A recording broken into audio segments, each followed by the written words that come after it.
Ассаламу алейкум. Все те люди, которые нас увидят, нас услышат, братьям и сестрам, и матерям, которые мы с вами, иншаллах, как обещали, каждый день будет общение через соцсетями. Иншаллах, я хочу сегодня тоже продолжать свое общение. Я желаю на этот особый день, на этот особый месяц Рамадан для каждого нашего брата мир и согласие и сохранение Аллаха Субхану ва Тааля от этого вируса, который сейчас сильно очень вредит обществу и народу. Я что хочу сегодня, из чего хочу с вами пообщаться, поговорить. Мои общения касаются моих братьев, которые они сейчас находятся в изоляции. То есть они пришли оттуда, из какого страны, может, из какого места, которые там были вирусы. Для этого надо тот, который пришел сюда, в Екатеринбурге, если они пришли из тех места, которые там замечены, то есть коронавирус, человек должен держаться на 2 недели. Карантин. Вот вопрос сегодня от этого идет, что мои братья, мусульмане, особо мусульмане, которые находятся в карантине, для них вот этот месяц Рамадан, держание пост как должно. Здесь вопрос появился о еде и о держании пост в карантине. Насколько мы поняли, что алхамдулиллах, хвала Аллаху, что государство наше Екатеринбурга идет навстречу, что их держит, их кормят. За них есть врачи, которые смотрят, чтобы они выздоровели, чтобы они не заразили других. Это происходит. Как положено, алхамдулиллах, что руководство нашего города этим очень хорошо занимается. С людьми очень общается, их держит в карантин и пройдут карантин 2 недели, иншаллах, пускай. Здесь появился вопрос в еде, что некоторые из наших братьев, то есть отказались от кушать, от еды, которую им дают. Вопрос о том, что они халал или не халал. Как мне показали, что мы видели список, который они угощают, они кормят те люди, которые находятся в карантине, там особо идет макарон и, например, вермишель и такие вот хлебищные изделия. То есть черный хлеб там есть для больных людей, да? Для тех людей, которые в карантине. Вот этого можно, если нет, братья. Хлеб даже можно есть. Хоть черный, хоть там батон, хоть какой-то будет, да. Хлеб даже дозволено есть. Хлеб даже можно есть. Мы не говорим о том, что, например, братьям кормят свинья или что-то такое. Нет. Как нам сказали, мы отказались от того, что мусульман кормит свинья или такие харамы. Ну, хлеб разрешается в исламе шариат. Например, рыба там можно, макароны, вермишели какие-то можно. Но как настолько нас дали знать, что вот такие продукты есть. Вот этим кормятся наши братья мусульмане. К сожалению, некоторые из наших братьев отказались, что мы, постявшие, мы не можем есть, или не едим, потому что это не халал, это не тот продукт, который мусульман не должен есть. Вот такие вопросы появились. Я хочу сказать по поводу поста. Месяц Рамадан один из особенных месяцев. Но мы знаем с вами, что если человек заболеет, если человек внутри сахар называется, если такие причины появляются, человек дозволит, чтобы мог бы не держать пост. Мог бы не держать пост. Это то, что ислам шариат говорит. Что если ты болеешь, ты можешь не держать пост. А если держать пост вредит твое здоровье. Если там врачи и доктора говорят, что если вы будете постить, это будет вредить ваше здоровье, эта болезнь может еще увеличиваться у вас, вы никак не можете снять этого болезни или привести к какому-то нормальному положению, лучше в таким случаях надо слушать докторами, врачами, которые есть. Потому что ислам шариат говорит, есть доктор, который специалист в этой системе, его надо слушать. Но его надо слушать то, что они посоветуют. Они не говорят, что харам. Нет, они не говорят. Мы кормим их, чтобы они мы хлебом или, как вы сказали, да, запрещали макароны, черные, такие можно есть. Можно держаться вот питаться этими едами, здесь что такого запрещенного нет. Если будет питаться меня или другого, будет это другой разговор. Как мы знаем, насколько такого нету, они не кормят мусульман харам. Поэтому, братья мусульмане, если врачи, если докторы, которые есть, вам посоветуют, вам просят, чтобы, то есть, если вы будете постить, если вы не будете питаться этим, вредит ваше здоровье, надо послушать, как сказано в исламе шариате.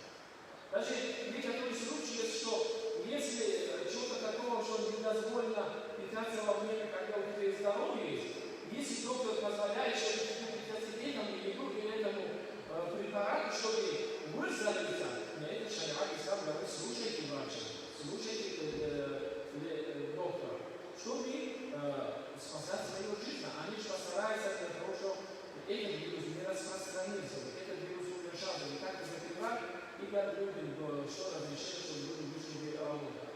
А если вы не будете питаться, если вы будете настаивать на того, что мы не будем, если будем держать пост, ну, сами подумайте. Это может иметь очень хорошие последствия. Не только для вас. Это последствия будут для вашей конкретики, где вы находитесь. Это последствие какое может быть? Поэтому постарайтесь соблюдать, постарайтесь послушать. Что врача говорят, что доктор говорят. Тем более, когда руководство нашей области на настолько встреча пошла, что на такой встрече, что кормит и смотрит, ухаживает за держит, чтобы эта болезнь как-то решить. Надо просто от этого момента сильно не переживайте от того, что вы прошли месяц Рамазан. Ислам шариат разрешается в случае болезни, можно и держать. Можно не держать. Держите. Думаете, этот карантин только появился, что нет, конечно. Этот карантин был в свое время. Карантин это от ислама и шариата остался. Пророк, саллаллаху алейхи ва саллям, сказал людям быть в карантине. И Умар, разделал карантин, иншаллах, отдельная тема будет, поэтому будет. Я буду с вами пообщаться и говорить, Умар, разделал карантин, не зашел в то место, который там был такой болезнь, такой чудо. Поэтому здесь ничего такого, вы, иншаллах, не нарушайте в случае болезни, дозволено, чтобы не держать пост. И кто, если держит пост, когда они должны делать что, когда до утра, то есть утром можно где-то до 3 часа 25 минут, вот так можно до утра, до этого времени можно кушать. А вечером где-то можно от 20, 44, 45, можно и все делать. Можно и все делать. Поэтому здесь сначала ничего такого нет, чтобы люди что-то поступили на вас. Нет. Когда иншаллах ислам шариат разрешает, можно до такого момента, чтобы вы быстро выздоравливались и вышли из такого карантина, у каждого у вас есть семья, есть дети, есть родня. И вы будете в безопасности для тех, которые они у вас есть здесь.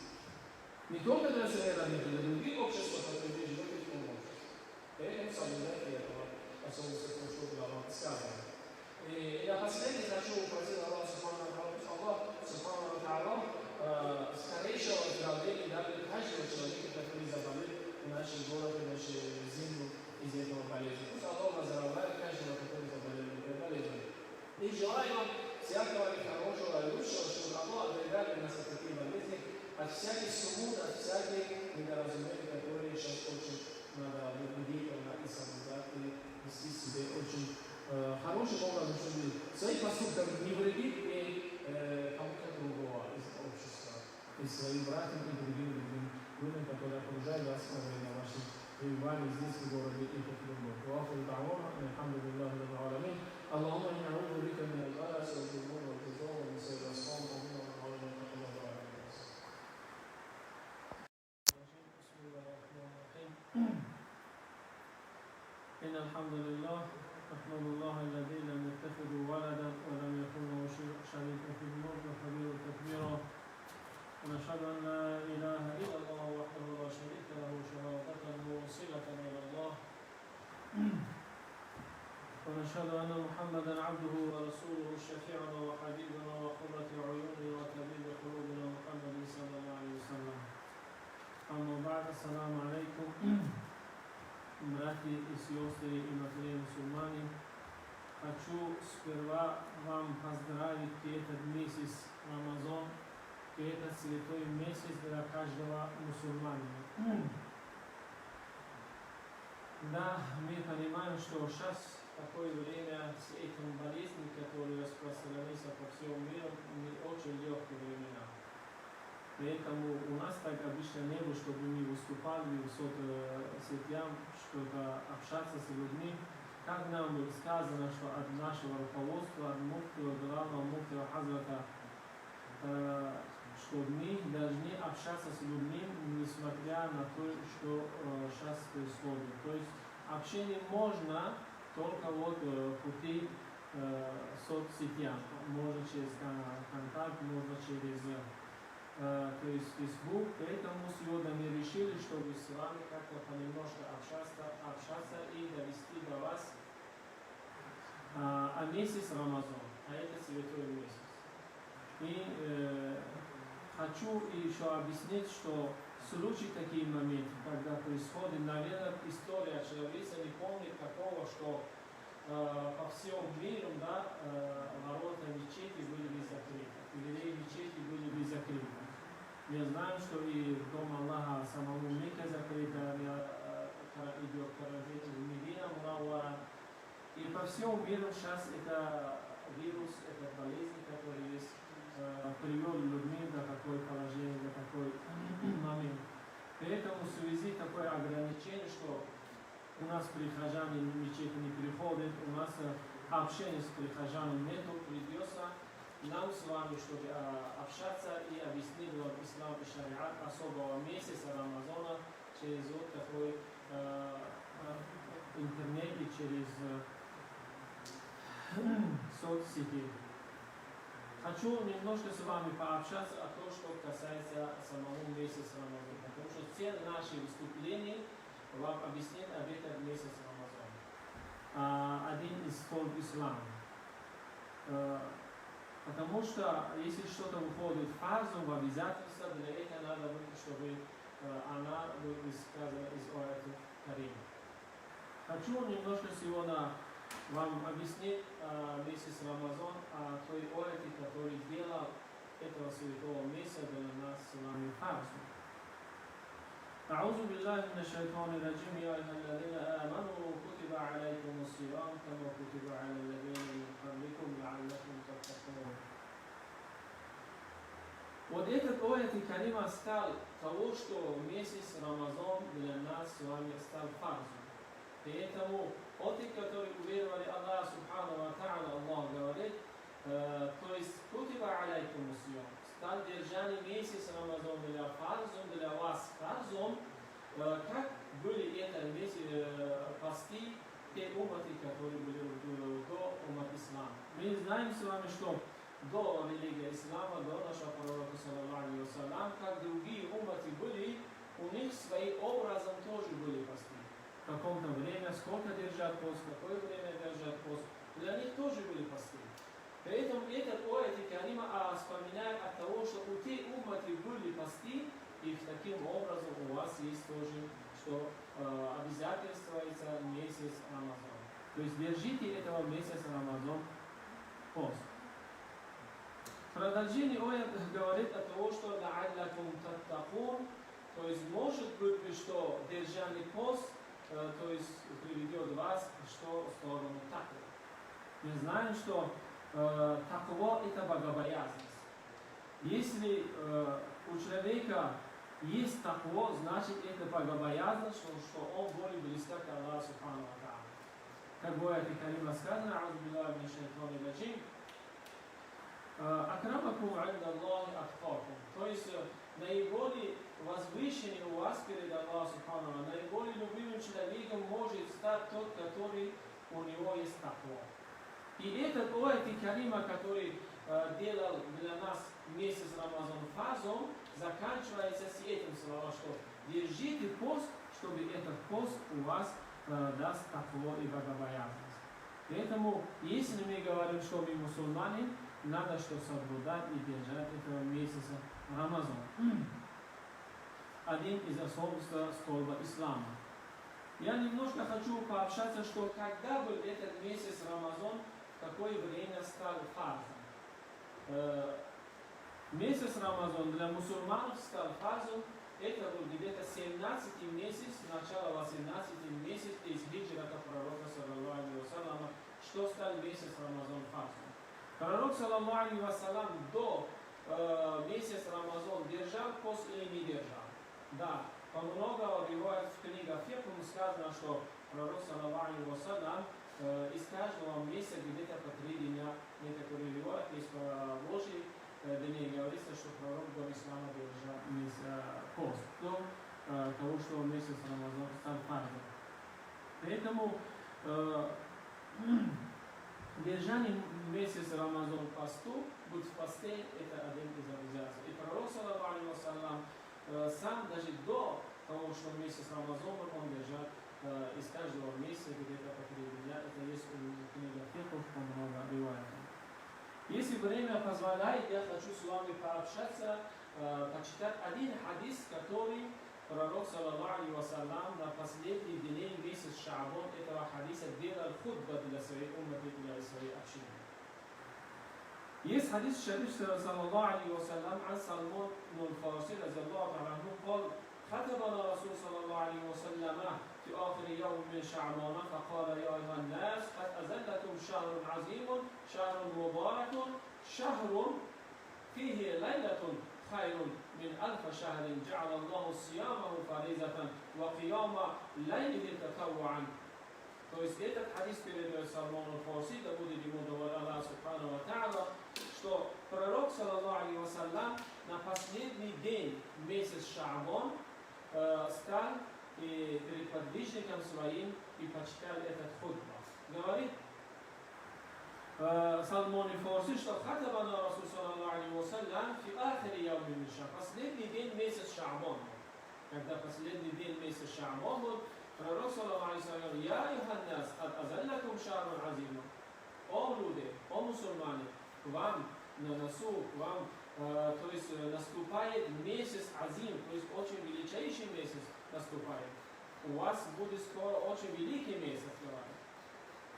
Вашарун мубарак, очень добрый месяц у вас на носу. Наступает такой месяц, такой великий месяц наступает. Фихе лайлатун хайру мин альфа шахрин. В этот месяц Рамазан есть такой ночь, который, эта ночь будет для вас наилучшим ночью. Поддаваться в ибадат в одной ночь месяц Рамазан, говорит, это будет лучше для вас, чем человек выполняет 1000 месяцами, которые в этой ночи нету кадра. Нету тот ночь, который называется преопределение. Поэтому, говорит, в месяц Рамазан такой ночь есть, чтобы человек, выполняя ибадат в одной ночь, у него будет аджир и саваб больше, чем тот человек, который 1000 месяцами делает ибадат. 1000 месяцев. Поэтому один из величайших дней в этот месяц Рамазан – это ночь Кадр. Если, иншаллах, воля Аллаха будет на это, мы об этом еще по отдельности будем с вами пообщаться. Сиямуху фаризатун, то есть держание этого месяца Рамазан, пророк, саллаллаху алейхи вассалям, говорит фарз. Фарз станет. И киямуху татавуан, то есть мы с вами знаем, что когда мы днем держим пост, это свидетельство ибадат, иншаллах. Если не нарушаем этого поста. Чтобы у нас ночь тоже прошел бы с ибадатом, выполняли бы ибадат, у нас в ночи с вами есть что? Чтение тарава. И как сказано в объяснении этого хадиса, человек, когда день держит пост, и по ночам что? Один из суннат, чтобы мы с вами читали тарава. Да, сейчас ограничение есть на то, что люди не могут прийти в мечеть читать тарава коллективно, но этого можно дома читать. Этого можно дома читать. Эти наши выступления, наши сегодняшние разговор о том, что когда ограничения есть, братья мусульмане, можете вы ибадат выполнять дома. И можете ваши ибадат силиться, ваш день был с ибадатом, по ночам можно читать тахаджуд, можно читать таравих, что, как это сказано в этом хадисе шариф, чтобы можно, когда день вы постите, и по ночам читайте таравих, по ночам читайте и тахаджуд, как сказано в объяснении этого хадиса. من تقرب فيه بخصلة من الخير كان كمن أدى فريضة فيما سواه. Если, говорит, кто-то выполняет какой-нибудь хайр в этот месяц Рамазан, чтобы здесь не говорится о выполнении какой-нибудь фард. Здесь сказано, что если кто-то выполняет какой-нибудь маленький амаль из хайра в месяц Рамазан, это будет подобен как выполнение фаза в другое время. Как выполнение фаза в другой месяц. Ты одного доброго дела совершаешь в месяц Рамазан, это будет подобно тому, что ты совершаешь какой-нибудь фаза в другой день. Поэтому это один первый из того, что пророк саллаллаху алейхи ва саллям в своих хутбах для нас с вами говорит. Фима всего. ومن أدى فيه كان كمن أدى 70 فريضة فيما سواه. Если кто-то говорит, выполняет одного фаза в этот месяц Рамазан, человек выполнял одного фаза в месяц Рамазан, ему будет подобно тому, что он выполнял 70 фаз. Будет подобно тому, что ты выполнял 70 фаз в другие времена. Поэтому настолько велика этот месяц перед Аллахом Субхану. Одного выполнения наших фаз, это будет подобно тому, что мы 70 фаз выполняем. Настолько это будет благо нас с вами. Фимосимо. وهو الشهر الصبر والصبر ثوابه الجنة. Вот этот месяц Рамазан, о братья и сестры, это месяц терпеливости.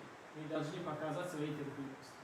Что, несмотря на трудности, которые сейчас есть от этого болезни, от этого коронавируса, да, мы должны что делать? Мы должны терпеть и поддаваться в регулярность. И не стало бы то, что эта проблема, эти трудности нам затруднили, мы не держали пост или не читали Тарове дома или не выполняли другого амада, который за это есть ажр и сал. Иншаллах, будет время, мы с вами будем продолжать наше общение. И на другие дни, каждый день, иншаллах, по 10-15 минут мы с вами будем общаться. Желаю всем вашим братьям, нашим братьям, что у вас в этот особый месяц Рамазан все было бы благополучие. Аллах оберегает нас с вами от этой болезни, которая сейчас распространяется по миру. Как в хадисе шариф говорится, пророк саллаллаху алейхи ва саллям сам просил, что Аллахума инна а'уду бика миналь бараси валь джунуни валь джузов. О Аллах, я прошу тебя оберегать нас от всяких болезней, которые существуют на данный момент у нас. Спасибо братьям и сестрам, которые были у нас, смотрели у нас.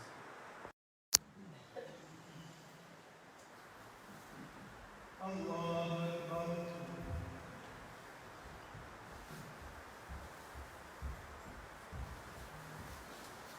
Альхамдулиллахи Раббил Аламин, Ар-Рахманир Рахим, Малики Йавмиддин, Iyяка нa'буду ва iyяка наста'ин, Ихдинас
غير المغضوب عليهم ولا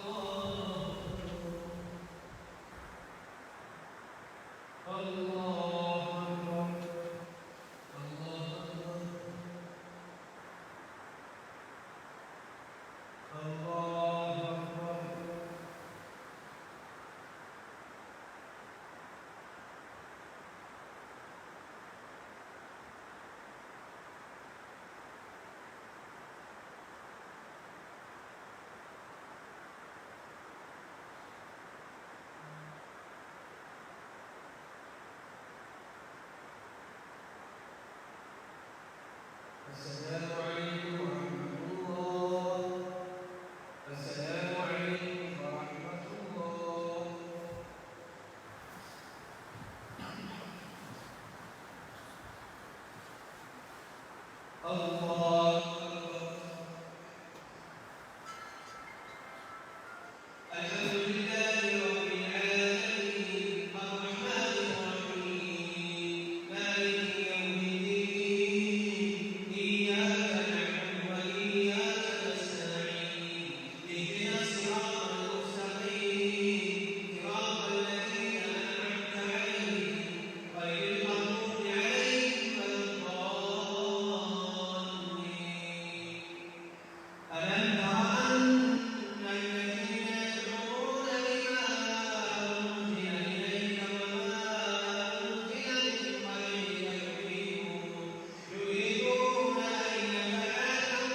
سبحان ذي الملك والملكوت سبحان ذي العزة والعظمة والقدرة والكبرياء والجبروت سبحان الملك الحي الذي لا ينام ولا يموت سبوح قدوس ربنا ورب الملائكة والروح لا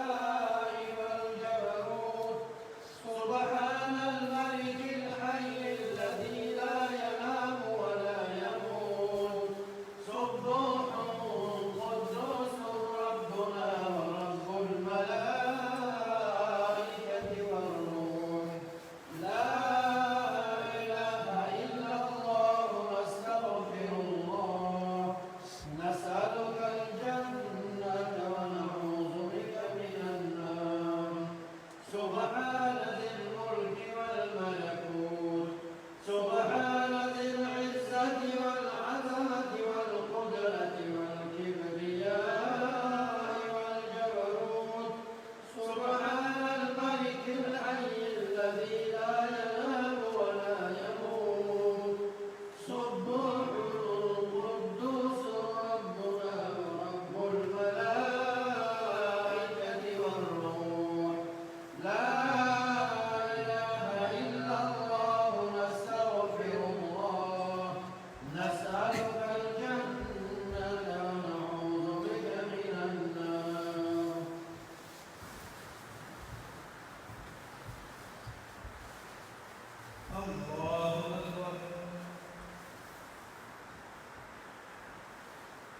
الحمد لله رب العالمين الرحمن الرحيم مالك يوم الدين إياك نعبد وإياك نستعين اهدنا الصراط المستقيم صراط الذين أنعمت عليهم غير المغضوب عليهم ولا الضالين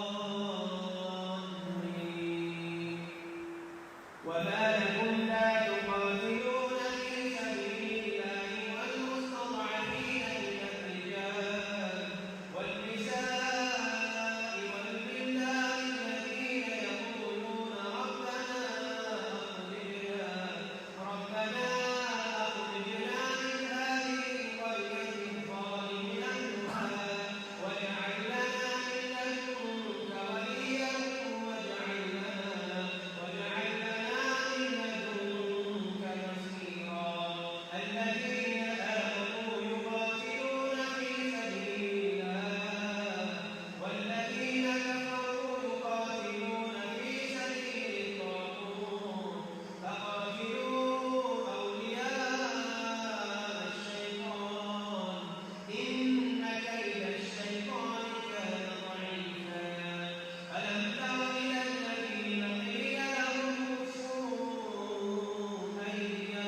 الحمد لله رب العالمين الرحمن الرحيم مالك يوم الدين إياك نعبد وإياك نستعين اهدنا الصراط المستقيم صراط الذين أنعمت عليهم غير المغضوب عليهم ولا الضالين الله لا إله إلا هو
سمع الله لمن حمده الله أكبر الله أكبر الله أكبر الله أكبر الحمد لله رب العالمين الرحمن الرحيم مالك يوم الدين إياك نعبد وإياك نستعين اهدنا الصراط المستقيم صراط الذين أنعمت عليهم غير المغضوب عليهم ولا الضالين وما كان لمؤمن أن يقتل مؤمنا إلا خطأ ومن قتل مؤمنا خطأ فتحرير رقبة مؤمنة ودية مسلمة إلى أهله إلا أن يصدقوا فإن كان من قوم عدو لكم وهو مؤمن فتحرير رقبة مؤمنة وإن كان من قوم بينكم وبينهم ميثاق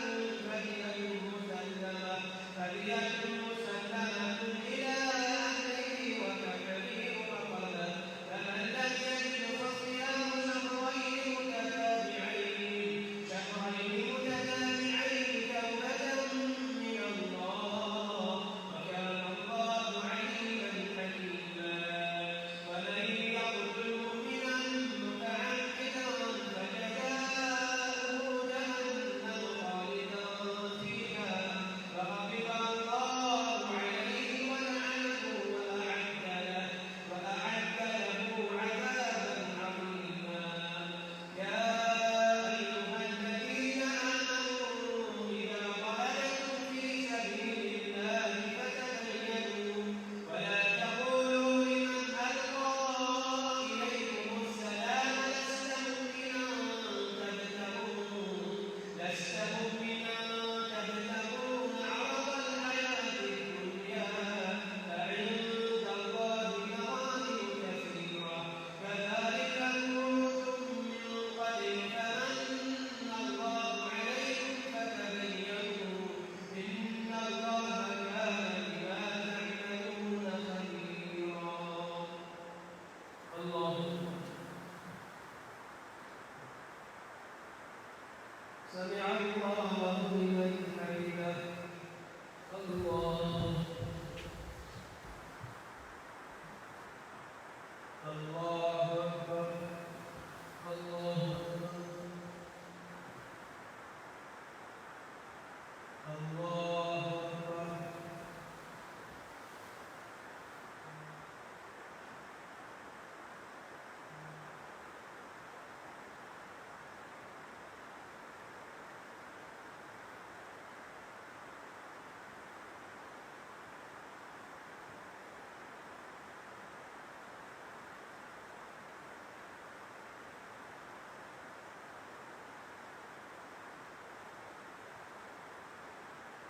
السلام عليكم ورحمة الله السلام عليكم ورحمة الله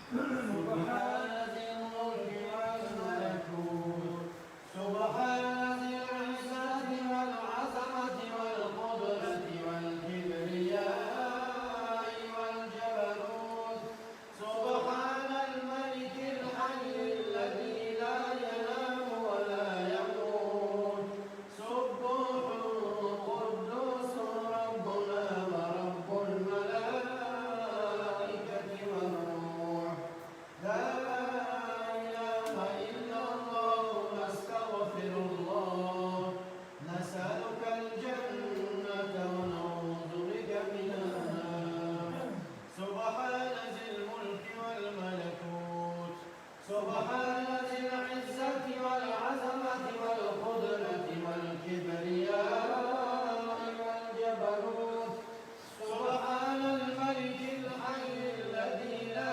ينام ولا يموت سبوح قدوس ربنا ورب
الحمد لله رب العالمين الرحمن الرحيم مالك يوم الدين إياك نعبد وإياك نستعين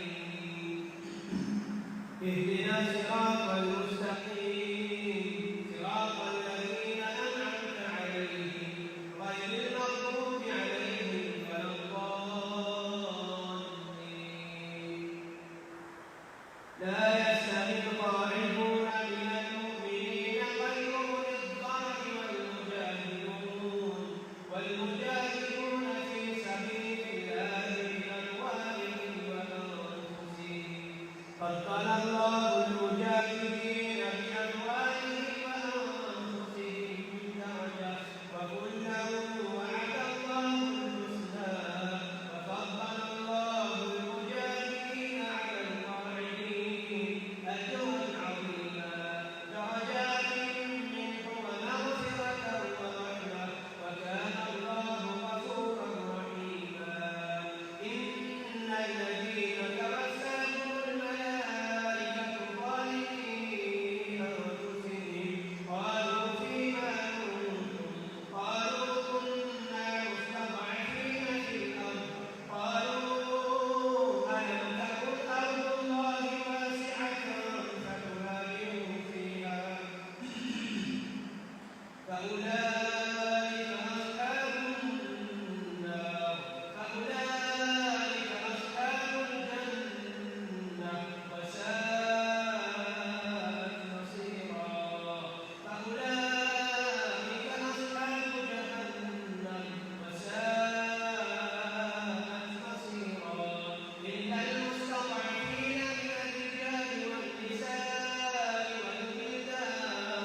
والولدان لا يستطيعون حيلة ولا يهتدون سبيلا فأولئك عسى الله أن يعفو عنهم وكان الله عفوا غفورا ومن يهاجر في سبيل الله يجد في الأرض مراغما كثيرا وسعة ومن يخرج من بيته مهاجرا إلى الله ورسوله ثم يدركه الموت فقد وقع أجره على الله وكان الله غفورا رحيما وإذا ضربتم في الأرض فليس عليكم جناح أن تقصروا من الصلاة إن خفتم أن يفتنكم الذين كفروا إن الكافرين كانوا لكم عدوا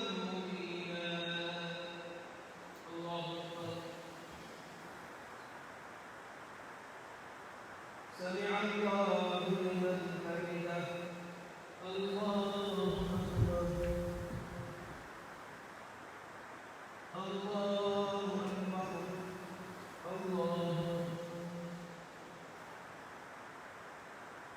الله أكبر الحمد لله رب العالمين الرحمن الرحيم مالك يوم الدين إياك نعبد وإياك نستعين اهدنا الصراط المستقيم صراط الذين أنعمت عليهم غير المغضوب عليهم ولا الضالين وإذا كنت فيهم فأقمت لهم الصلاة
السلام عليكم ورحمة الله.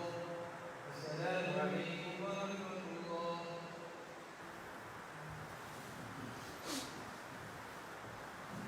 الله أكبر.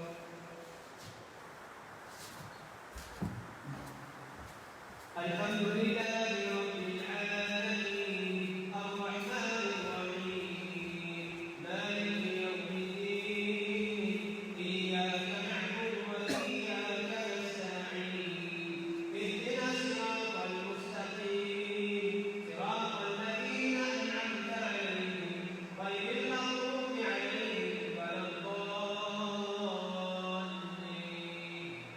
واستغفر الله إن الله كان غفورا رحيما ولا تجادل عن الذين يختارون أنفسهم إن الله لا يحب من كان خوانا أثيما يستخفون من الناس ولا يستخفون من الله وهو معهم إذ يبيتون ما لا يرضى من القول وكان الله بما يعملون محيطا ها أنتم هؤلاء جادلتم عنهم في الحياة الدنيا فمن يجادل الله عنهم يوم القيامة أم من يكون عليهم وكيلا ومن يعمل سوءا أو يظلم نفسه ثم يستغفر الله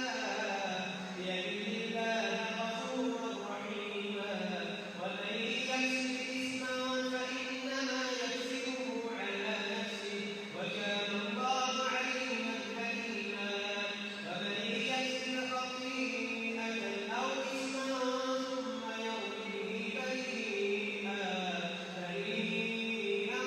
فقد احتمل بهتانا وإثما مبينا ولولا فضل الله عليك ورحمته لهم طائفة منهم أن يضلوك وما يضلون إلا أنفسهم وما يضرونك من شيء فأنزل الله عليك الكتاب والحكمة وعلمك ما لم تكن تعلم وكان فضل الله عليك عظيما. الله سمع الله لمن حمده. الله الله أكبر.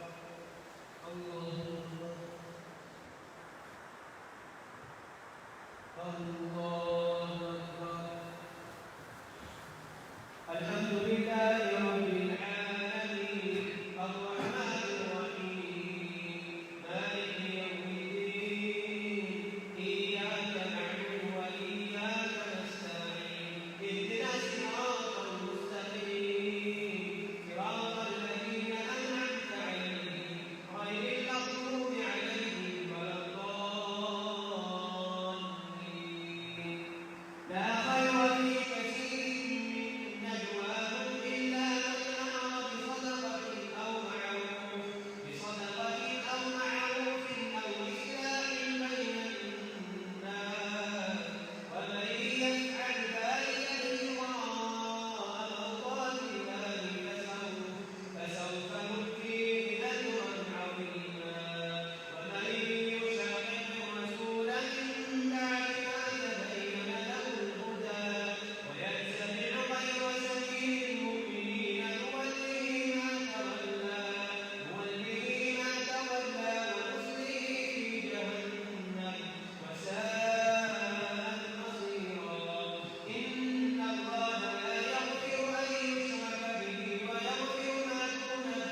سمع الله لمن حمده الله أكبر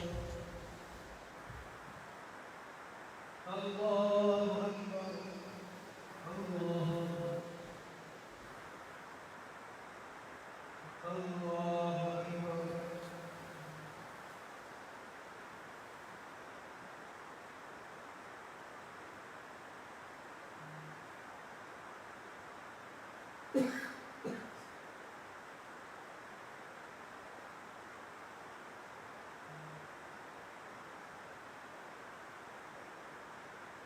السلام عليكم ورحمة الله السلام عليكم ورحمة الله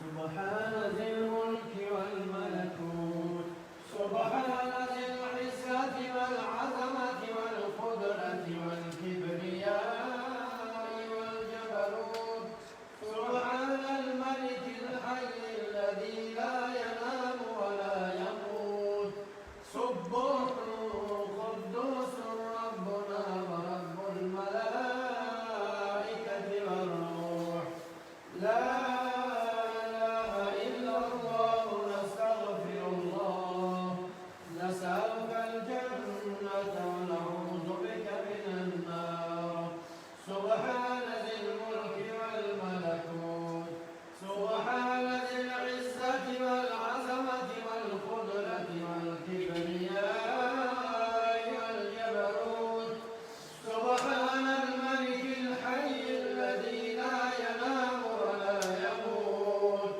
سبوح قدوس ربنا ورب الملائكة والروح لا إله إلا الله نستغفر الله نسألك الجنة ونعوذ بك من النار سبحان ذي الملك والملكوت سبحان ذي العزة والعظمة والقدرة والكبرياء والجبروت سبحان الملك الحي الذي لا ينام ولا يموت سبوح قدوس ربنا ورب الملائكة والروح لا إله إلا الله نستغفر الله نسألك الجنة ونعوذ بك من النار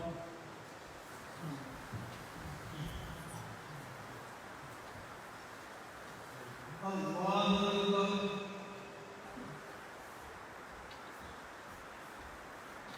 الحمد لله رب العالمين الرحمن الرحيم مالك يوم الدين إياك نعبد وإياك نستعين اهدنا الصراط المستقيم صراط الذين أنعمت عليهم غير المغضوب عليهم ولا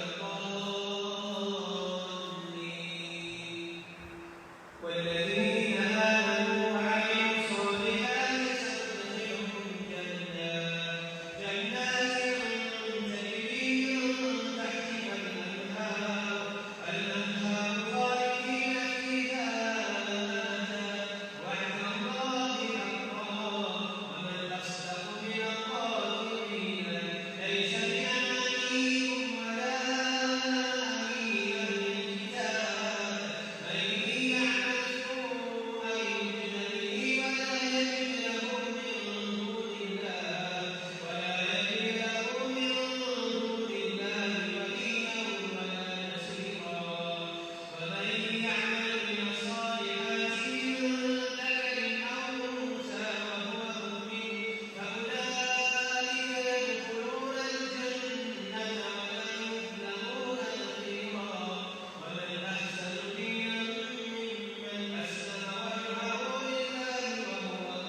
سمع الله لمن حمده الله الله أكبر الله أكبر الله أكبر الحمد لله رب العالمين الرحمن الرحيم مالك يوم الدين إياك نعبد وإياك نستعين اهدنا الصراط المستقيم صراط الذين أنعمت عليهم غير المغضوب عليهم ولا الضالين وإن أردتم خرجت من بعدها نشوزا أو إعراضا فلا جناح عليهما أن يصلحا بينهما صلحا والصلح خير وأحضرت الأنفس والشح وإن تؤمنوا وتتقوا فإن الله كان بما تعملون خبيرا ولن تستطيعوا أن تعدلوا بين النساء ولو حرصتم فلا تميلوا كل الميل فتذروها كالمعلقة وإن تصلحوا وتتقوا فإن الله كان غفورا رحيما وإن يتفرقا يغن الله كلا من سعته وكان الله واسعا حكيما ولله ما في السماوات وما في الأرض ولقد وصينا الذين أوتوا الكتاب من قبلكم وإياكم أن اتقوا الله وإن تكفروا فإن لله ما في السماوات وما في الأرض وكان الله غنيا حميدا ولله ما في السماوات وما في الأرض وكفى بالله وكيلا إن يشأ يذهبكم أيها الناس ويأتي بآخرين وكان الله على ذلك قديرا من كان يريد ثواب الدنيا فعند الله ثواب الدنيا والآخرة وكان الله سميعا بصيرا الله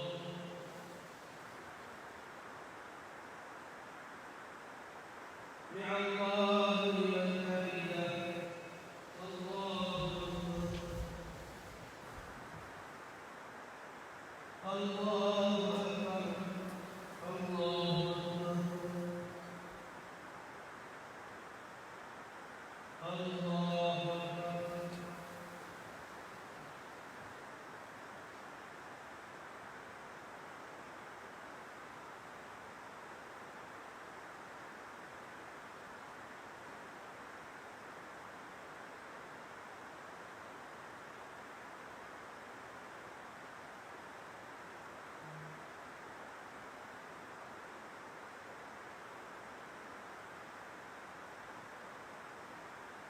السلام عليكم ورحمة الله السلام عليكم ورحمة الله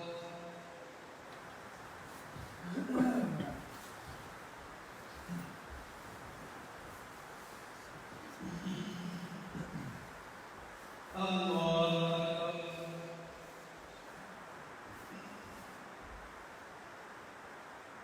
الحمد لله رب العالمين الرحمن الرحيم مالك يوم الدين إياك نعبد وإياك نستعين اهدنا الصراط المستقيم صراط الذين أنعمت عليهم غير المغضوب عليهم ولا الضالين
سبحان ذي الملك والملكوت سبحان ذي العزة والعظمة والقدرة والكبرياء والجبروت سبحان الملك الحي الذي لا ينام ولا يموت سبوح قدوس ربنا ورب الملائكة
اللهم بارك وتسبحنا وتراوحنا وصومنا وصلاتنا اللهم زينا بزينة الإيمان وأكرمنا بكرامة شهر رمضان وتقبل تسبيحنا وتراوحنا يا رحمن يا رحيم يا ذا الجلال والإكرام تقبل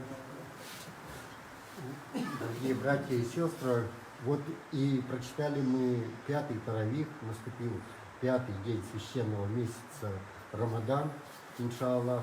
Я думаю, что мы и еще и 6-й, и 30-й прочитаем, иншаллах, с помощью Аллаха Субхану Тааля.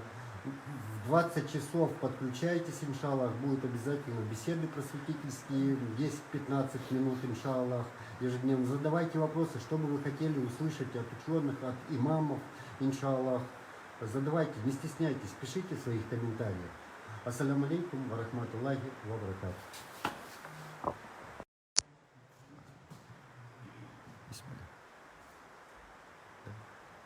Все.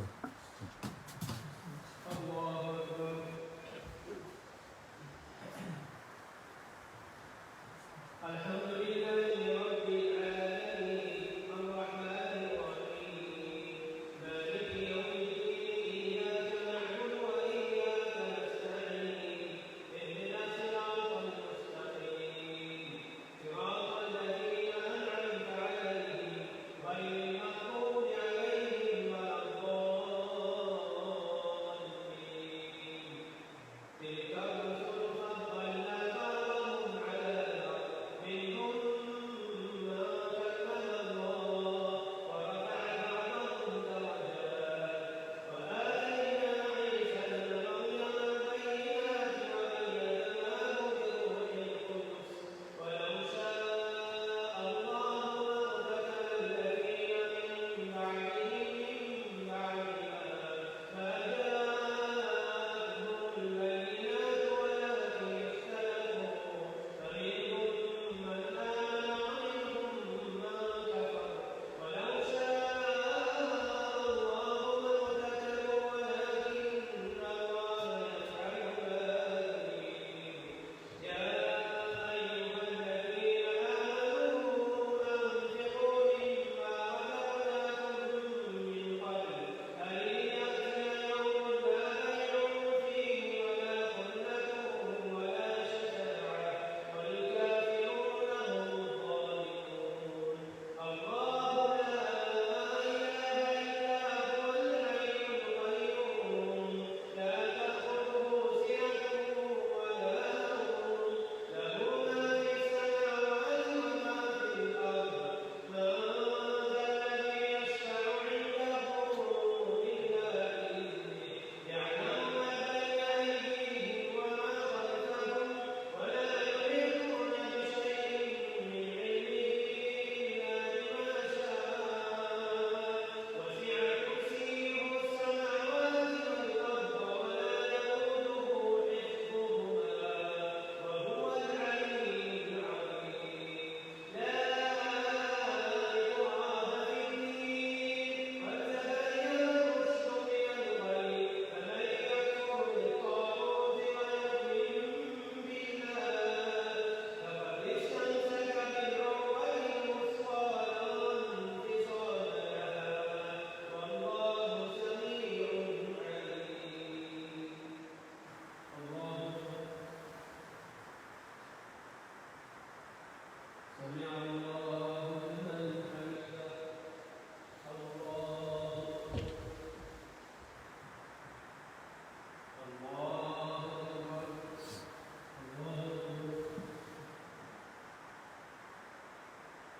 الله أكبر الحمد لله رب العالمين الرحمن الرحيم مالك يوم الدين إياك نعبد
سمع الله لمن حمده الله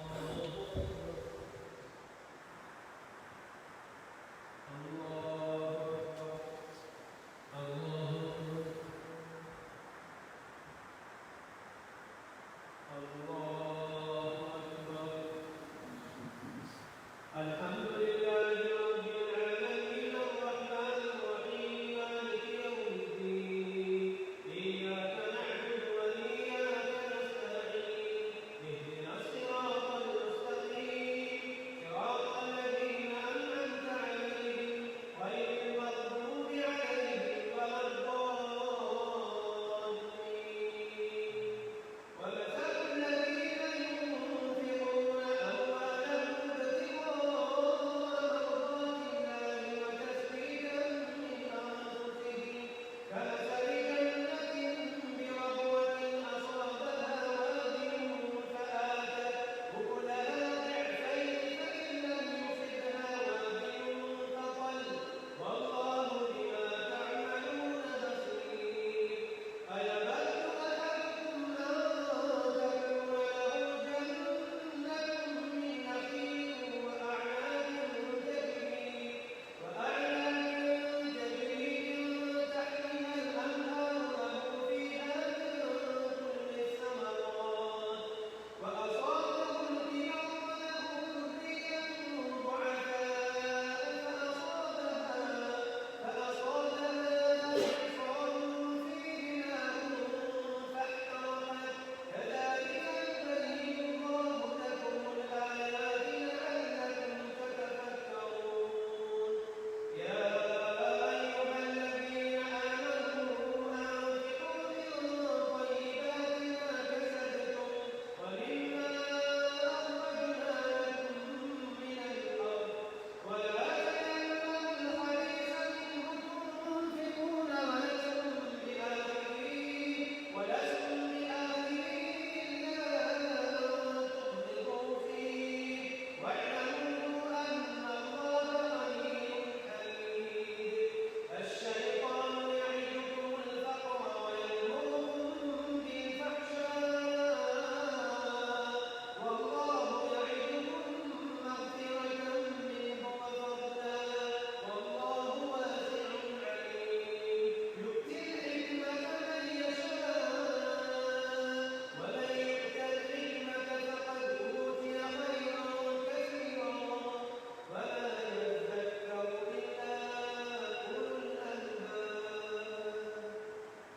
الله أكبر سمع الله لمن حمده الله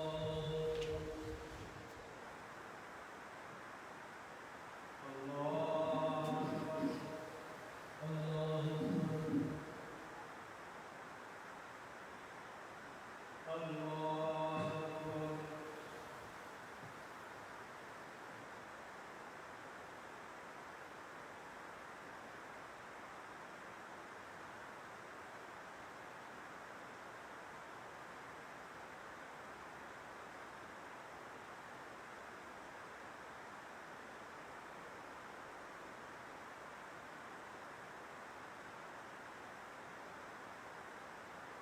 السلام عليكم ورحمة الله السلام عليكم ورحمة الله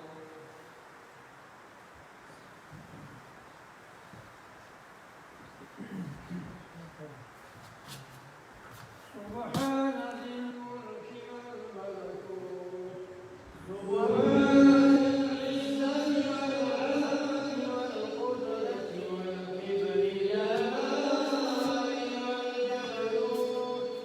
سبحان الملك الحي الذي لا ينام ولا يموت سبح قدوس ربنا ورب الملائكة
الحمد لله رب العالمين الرحمن الرحيم مالك يوم الدين إياك نعبد وإياك نستعين اهدنا الصراط المستقيم صراط الذين أنعمت عليهم غير المغضوب عليهم ولا الضالين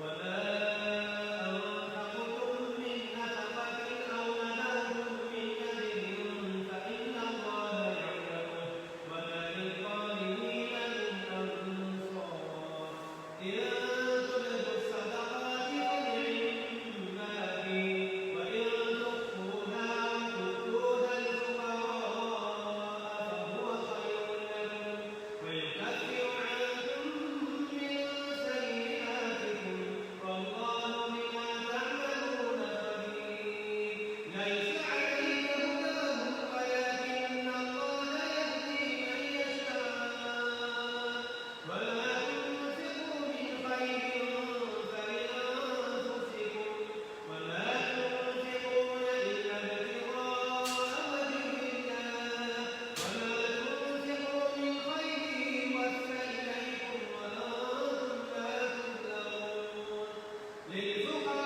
للفقراء الذين أحسنوا في سبيل الله لا يستطيعون ضربا في الأرض يحسبهم الجاهل أغنياء من التعفف تعرفهم بسيماهم لا يسألون الناس إلحافا وما تنفقوا من خير فإن الله به عليم الذين ينفقون أموالهم بالليل والنهار سرا وعلانية فلهم أجرهم عند ربهم ولا خوف عليهم ولا هم يحزنون الله أكبر سمع الله لمن حمده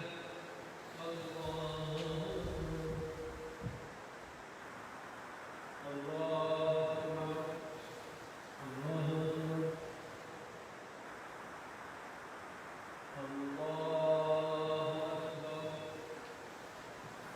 الحمد لله رب العالمين الرحمن الرحيم مالك يوم الدين إياك نعبد وإياك نستعين اهدنا الصراط المستقيم صراط الذين أنعمت عليهم غير المغضوب عليهم ولا الضالين الذين يأكلون الربا لا يقومون إلا كما يقوم الذي يتخبطه الشيطان من المس ذلك بأنهم قالوا إنما البيع مثل الربا وأحل الله البيع وحرم الربا فمن جاءه موعظة من ربه فانتهى فله ما سلف وأمره إلى الله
سمع الله لمن حمده الله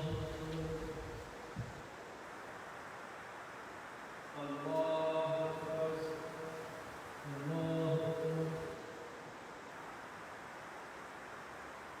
الله أكبر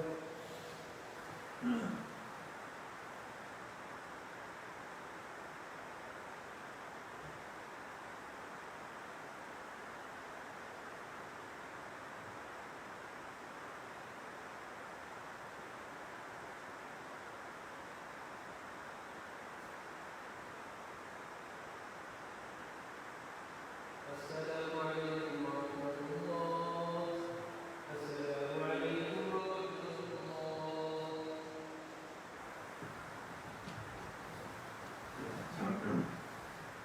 الله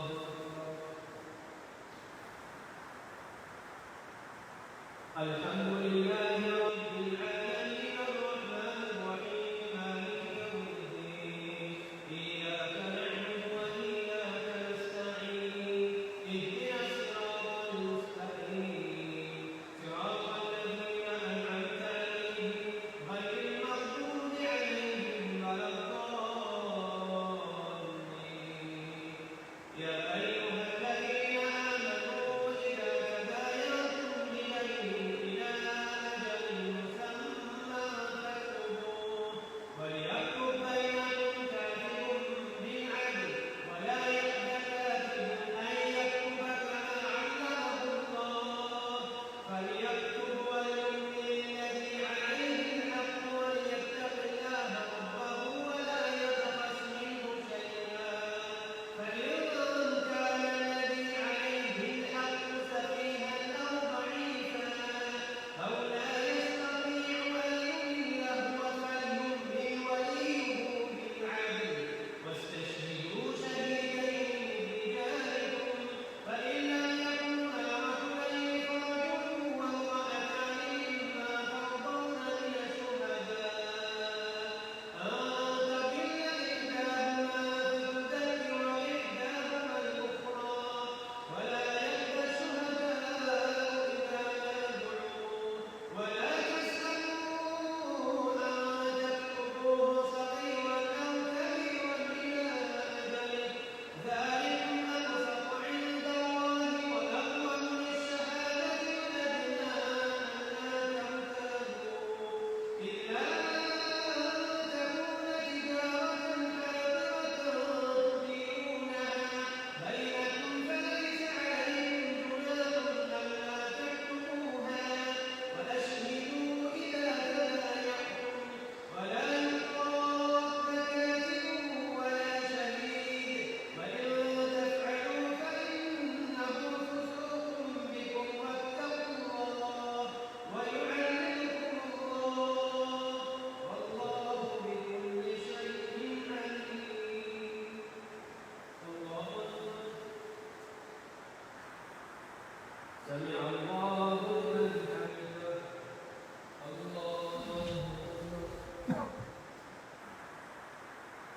الله أكبر الله أكبر الله أكبر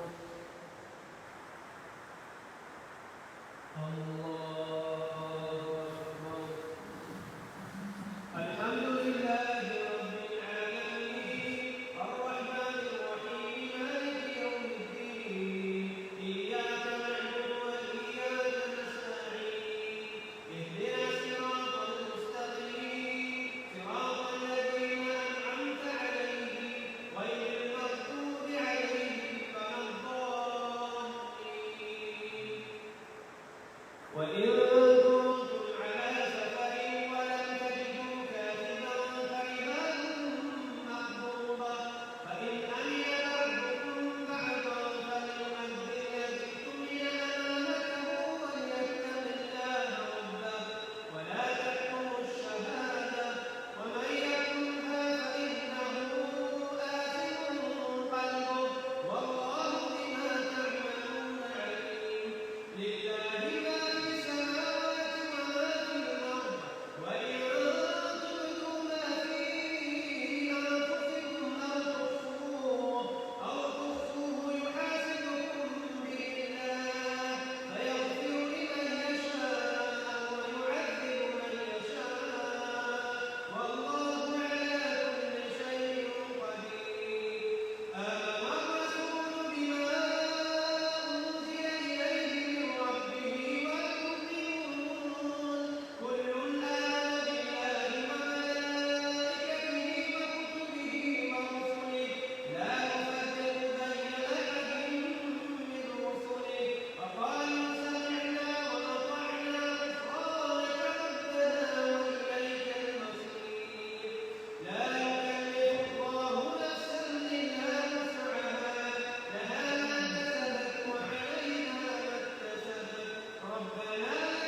الحمد لله رب العالمين الرحمن الرحيم مالك يوم الدين إياك نعبد وإياك نستعين اهدنا الصراط المستقيم صراط الذين أنعمت عليهم غير المغضوب عليهم ولا الضالين ألف لام ميم الله لا إله إلا هو الحي القيوم نزل عليك الكتاب بالحق مصدقا لما بين يديه وأنزل التوراة والإنجيل من قبل هدى للناس وأنزل الفرقان إن الذين كفروا بآيات الله لهم عذاب شديد والله عزيز ذو انتقام إن الله لا يخفى عليه شيء في الأرض ولا في السماء هو الذي يصبركم في الأرحام كيف يشاء لا إله إلا هو العزيز الحكيم هو الذي أنزل عليك الكتاب منه آيات محكمات هن أم الكتاب وأخر متشابهات فأما الذين في قلوبهم زيغ فيتبعون ما تشابه منه ابتغاء الفتنة وابتغاء تأويله وما يعلم تأويله إلا الله والراسخون في العلم يقولون آمنا به كل من عند ربنا وما يذكر إلا أولو الألباب ربنا لا تزغ قلوبنا بعد إذ هديتنا وهب لنا من لدنك رحمة إنك أنت الوهاب ربنا إنك جامع الناس ليوم لا ريب فيه إن الله لا يخلف الميعاد الله أكبر سمع الله لمن حمده الله أكبر الله أكبر الله أكبر الله أكبر الحمد لله رب العالمين الرحمن الرحيم مالك يوم الدين إياك نعبد وإياك نستعين اهدنا الصراط المستقيم صراط الذين أنعمت عليهم غير المغضوب عليهم ولا الضالين إن الذين كفروا لن تغني عنهم أموالهم ولا أولادهم من الله شيئا وأولئك هم وقود النار كدأب آل فرعون والذين من قبلهم كذبوا بآياتنا فأخذهم الله بذنوبهم والله شديد العقاب قل للذين كفروا ستغلبون وتحشرون إلى جهنم وبئس المهاد وتحشرون إلى جهنم وبئس المهاد زين للذين حبوا الشهوات من النساء والبنين والقناطير المقنطرة من الذهب والفضة والخيل المسومة والأنعام والحرث ذلك متاع الحياة الدنيا والله عنده حسن المآب قل أنبئكم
السلام عليكم ورحمة الله. السلام عليكم ورحمة الله.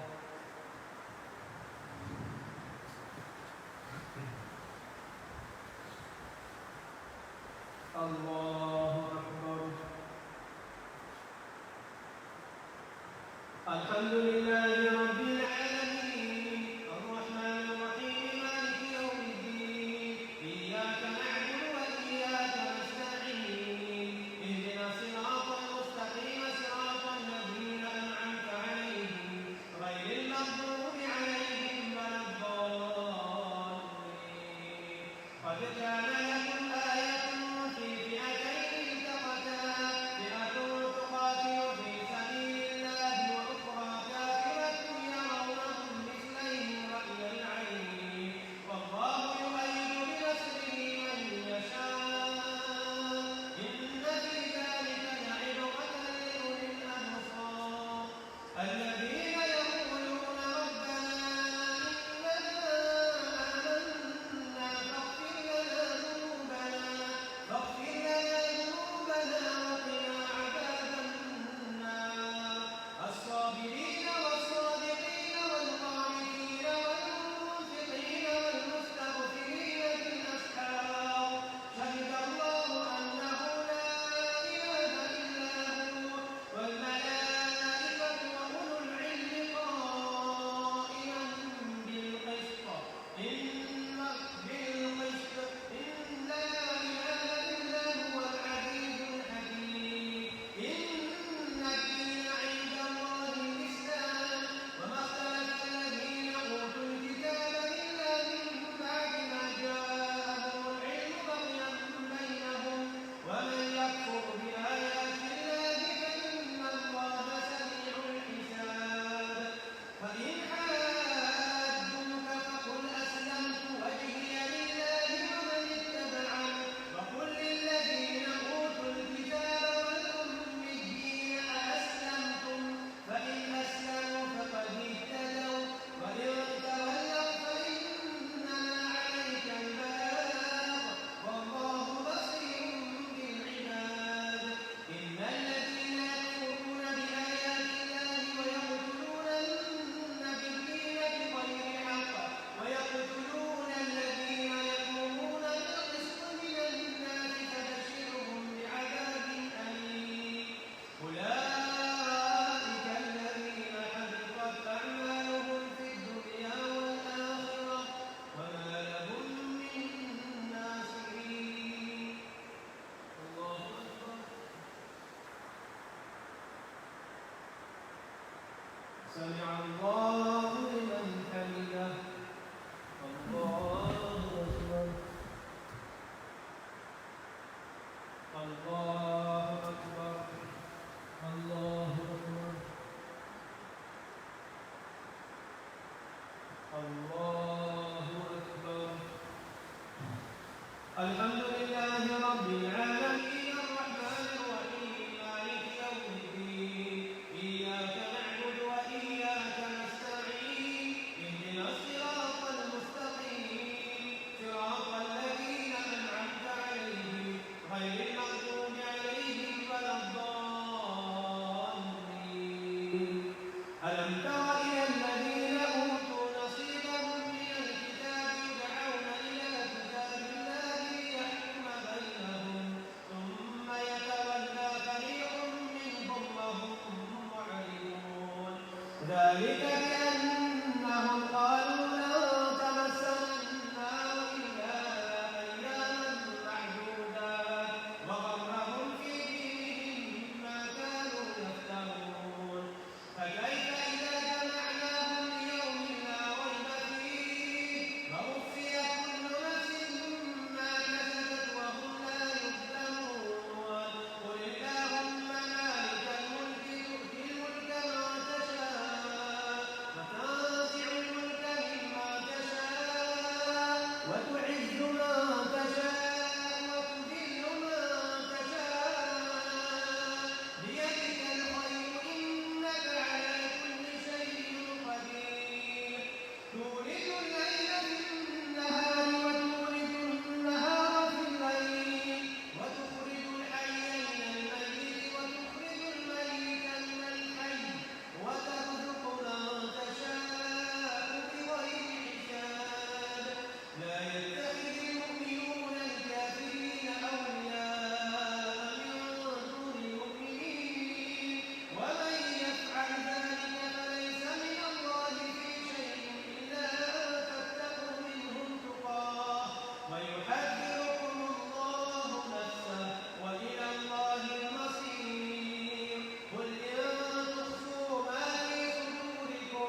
классный, хорошо получается, что-то говорит.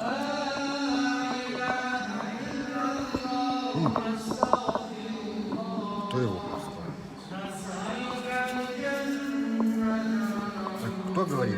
Что не Говорит, хорошо? наоборот, говорит, поставьте что ли. Лицо телефона надо ставить, что ли, или как, не знаю. Не надо. Мы снимаем это.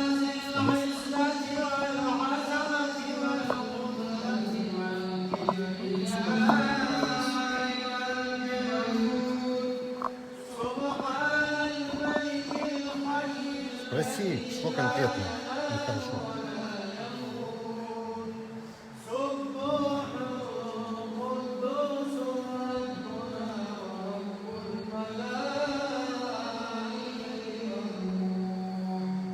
Короче, ставить, что ли.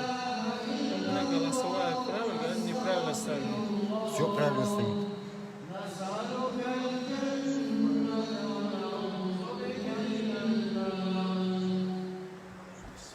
Что-то говорит, вы наоборот ставите, поэтому красиво.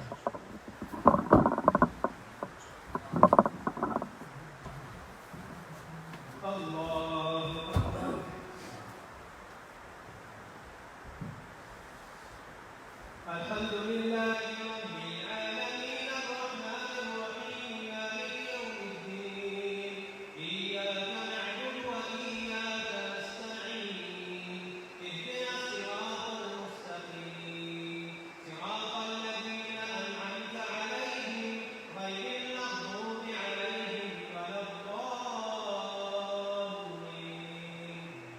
يوم تجد كل نفس ما عملت من خير محضرا وما عملت من سوء تود لو أن بينها وبينه أمدا بعيدا ويحذركم الله نفسه والله رؤوف بالعباد قل إن كنتم تحبون الله فاتبعوني يحببكم الله ويغفر لكم ذنوبكم والله غفور رحيم قل أطيعوا الله والرسول فإن تولوا فإن الله لا يحب الكافرين إن الله اصطفى آدم ونوحا وآل إبراهيم على العالمين ذرية بعضها من بعض والله سميع عليم إذ قالت امرأة عمران رب إني نذرت لك ما في بطني محررا فتقبل مني إنك أنت السميع العليم فلما وضعتها قالت رب إني وضعتها أنثى والله أعلم بما وضعت وليس الذكر كالأنثى وإني سميتها مريم وإني أعيذها بك وذريتها من الشيطان الرجيم فتقبلها ربها بقبول حسن وأنبتها نباتا حسنا وكفلها زكريا كلما دخل عليها زكريا المحراب وجد عندها رزقا قال يا مريم أنى لك هذا قالت هو من عند الله إن الله يرزق من يشاء بغير حساب الله سمع الله لمن حمده الله أكبر الله أكبر الله أكبر الله أكبر الحمد لله رب العالمين الرحمن الرحيم مالك يوم الدين إياك نعبد وإياك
قالت الملائكة يا مريم إن الله يبشرك بكلمة منه اسمه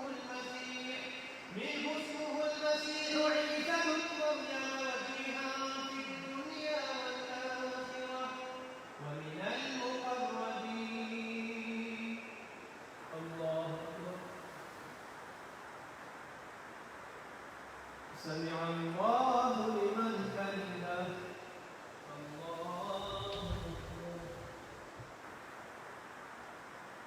الله أكبر. الله أكبر. الله أكبر.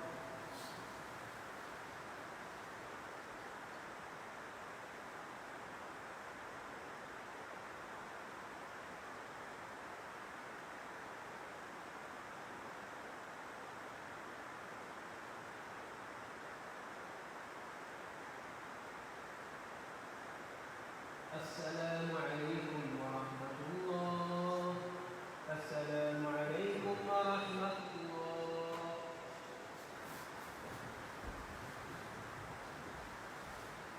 الله أكبر. الحمد لله رب العالمين الرحمن الرحيم مالك يوم الدين إياك نعبد وإياك نستعين اهدنا الصراط المستقيم صراط الذين أنعمت عليهم غير المغضوب عليهم ولا الضالين. ويكلم الناس في المهد وكهلا ومن الصالحين. قالت رب أنى يكون لي ولد ولم يمسسني بشر قال كذلك الله يخلق ما يشاء إذا قضى أمرا فإنما يقول له كن فيكون. ويعلمهم الكتاب والحكمة والتوراة والإنجيل ورسولا إلى بني إسرائيل أني قد جئتكم بآية من ربكم أني أخلق لكم من الطين كهيئة الطير فأنفخ فيه فيكون طيرا بإذن الله وأبرئ الأكمه والأبرص وأحيي الموتى بإذن الله وأنبئكم بما تأكلون وما تدخرون في بيوتكم إن في ذلك لآية لكم إن كنتم مؤمنين. ومصدقا لما بين يدي من التوراة ولأحل لكم بعض الذي حرم عليكم فاتقوا الله وأطيعون إن الله ربي وربكم فاعبدوه هذا صراط مستقيم. فلما أحس عيسى ابن مريم قال الحواريون من أنصاري إلى الله قال الحواريون نحن أنصار الله فآمنا بالله واشهد بأننا مسلمون. الله أكبر. سمع الله لمن حمده.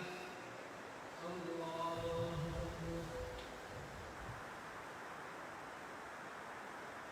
الله أكبر. الله أكبر. الله أكبر. الحمد لله رب العالمين الرحمن الرحيم مالك يوم الدين إياك نعبد وإياك نستعين اهدنا الصراط المستقيم صراط الذين أنعمت عليهم غير المغضوب عليهم ولا الضالين.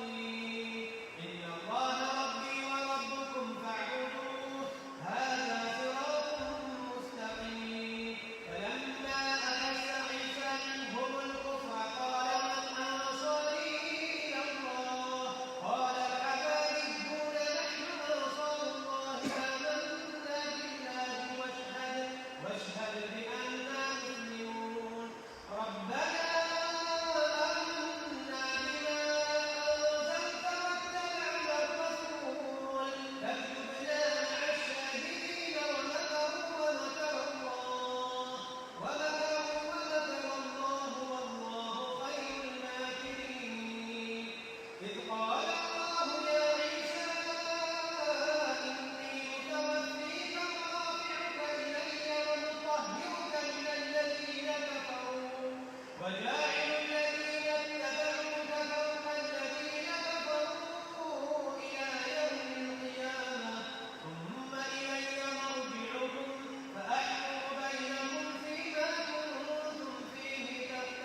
الحمد لله رب العالمين الرحمن الرحيم مالك يوم الدين إياك نعبد وإياك نستعين اهدنا الصراط المستقيم صراط الذين أنعمت عليهم غير المغضوب عليهم ولا الضالين إن هذا لهو القصص الحق وما من إله إلا الله وإن الله لهو العزيز الحكيم فإن تولوا فإن الله عليم بالمفسدين قل يا أهل الكتاب تعالوا إلى كلمة سواء بيننا وبينكم ألا نعبد إلا الله ولا نشرك به شيئا ولا يتخذ بعضنا بعضا أربابا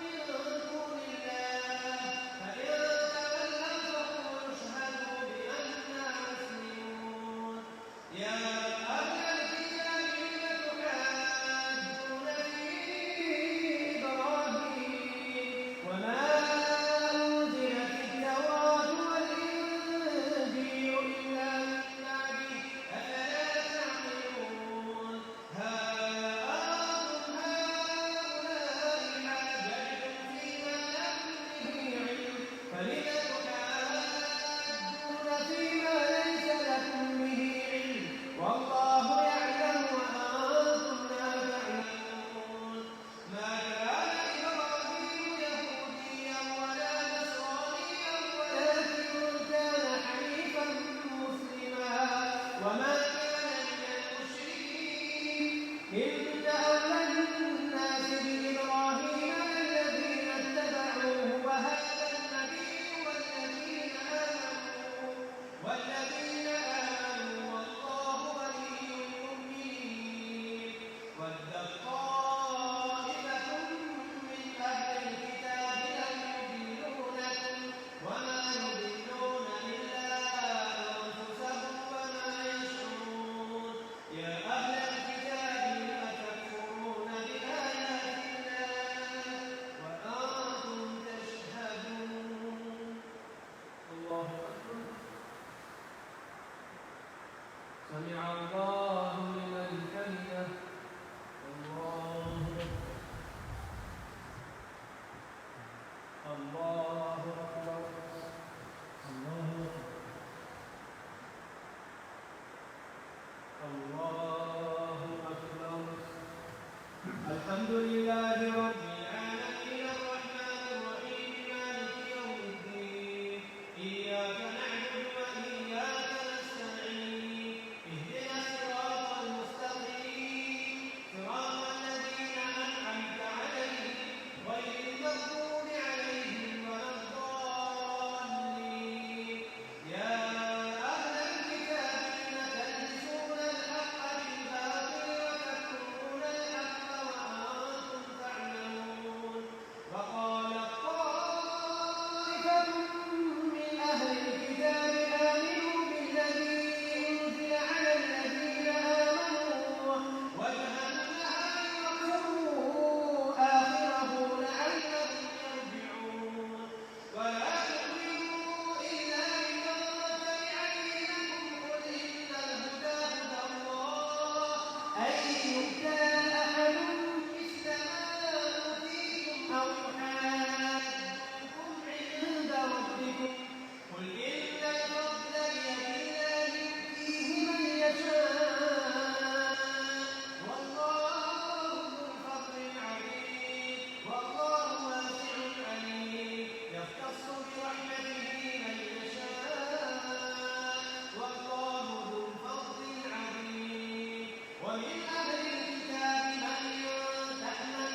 السلام عليكم ورحمة الله.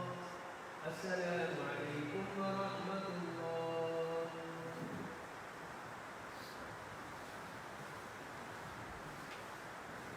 الله أكبر.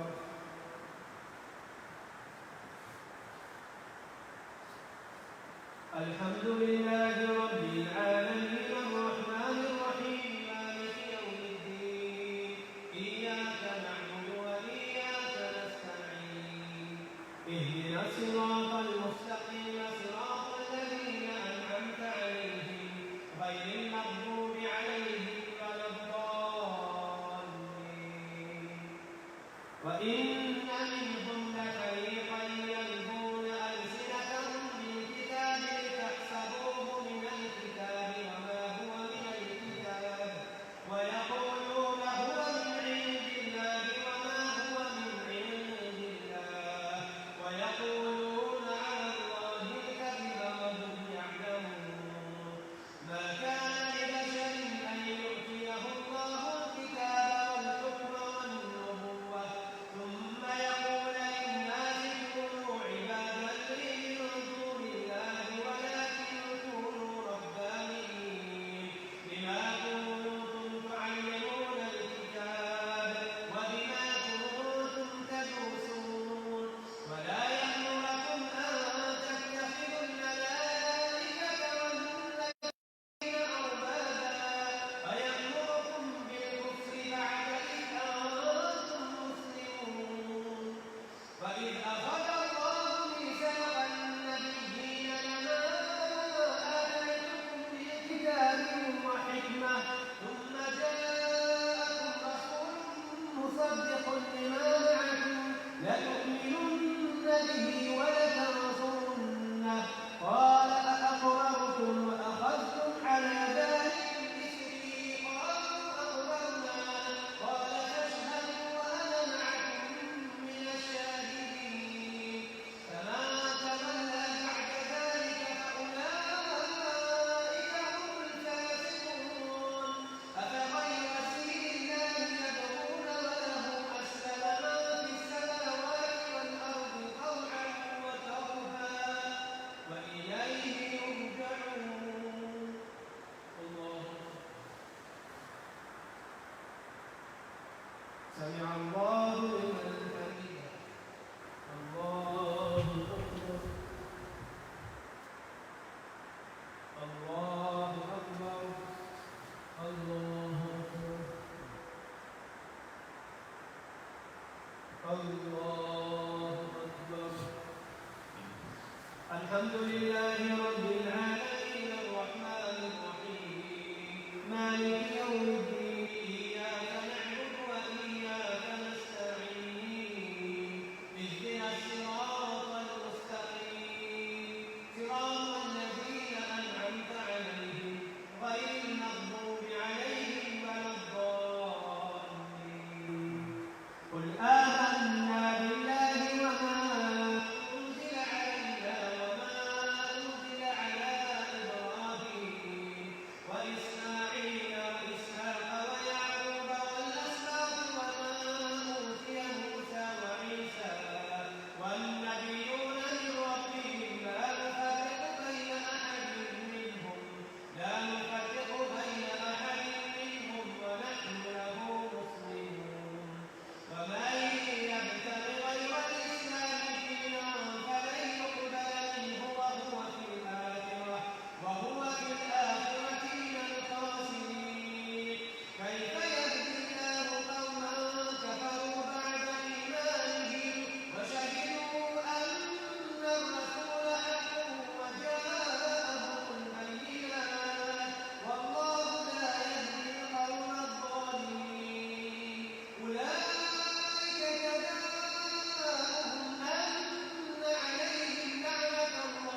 الذين كفروا بعد إيمانهم ثم ازدادوا كفرا لن تقبل توبتهم وأولئك هم الضالون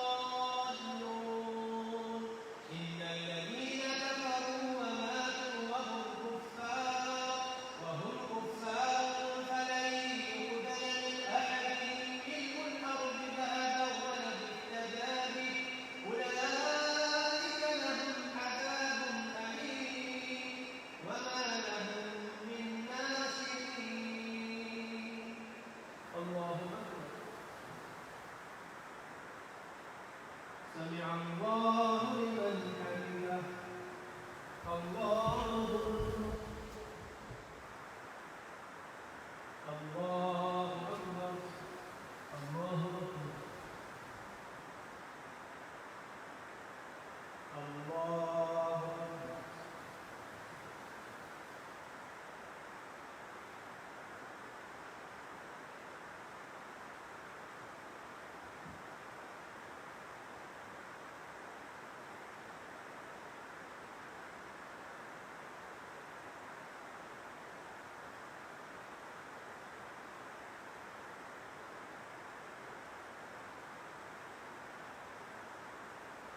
السلام عليكم ورحمة الله.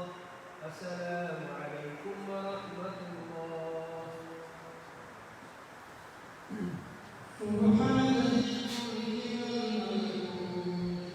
سبحان ذي العزة والعظمة والقدرة والكبرياء والجبروت. سبحان الملك الحي الذي لا ينام ولا يموت. سبوح قدوس ربنا ورب الملائكة والروح. لا إله إلا الله نستغفر الله. نسألك الجنة ونعوذ بك من النار. سبحان ذي الملك والملكوت. سبحان ذي العزة والعظمة والقدرة والكبرياء والجبروت. سبحان الملك الحي الذي لا ينام ولا يموت. سبوح قدوس ربنا ورب الملائكة والروح. لا إله إلا الله نستغفر الله. نسألك الجنة ونعوذ بك من النار. سبحان ذي الملك والملكوت. سبحان ذي العزة والعظمة والقدرة والكبرياء والجبروت. سبحان الملك الحي الذي لا ينام ولا يموت. سبوح قدوس ربنا ورب الملائكة والروح. لا إله إلا الله نستغفر الله. نسألك الجنة ونعوذ بك من النار.